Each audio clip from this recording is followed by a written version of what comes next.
maaleykum sama gars yi j'espère que vous allez bien góor jigéen ba Kaolack doon ko ne sullet jëppet taal ba mu tàkk procureur nag nee na dina wër ji def loolu ba jàpp ko leen président Macky Sall dañ ko tuddee fii avenue li ma ci neex mooy Faidherbe bi ñu raxas tuddee ko doomi réew mi loolu rek a ma ci neex président avenue président de la république ca biir discours ba nag moom président daal na ci jaarale rek dooraale ci ay kabaam moom nee na nañ bokk ci ñuy tabax réew mi te bañ a bokk ci ñi koy toj.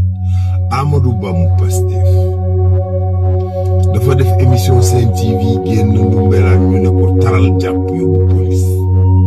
Amadou Ba mu APR mu nga woon Thiès di meeting ak yëngu-yëngal politique ba digg fa marché au poisson bu 3 milliards de francs CFA. yéen sénégalais yi seen xaalis bi ngeen dajale fay ko lempo yegg na ci 2000 milliards waaw ñaari junniy milliards. Boubacar Camara autant pour moi nee na nañu reporter élection présidentielle 2024 yi ndax xaju fi pour ñëpp mën cee bokk loolu la wax ngeen ci xalaat. Bonne journée à tout le monde.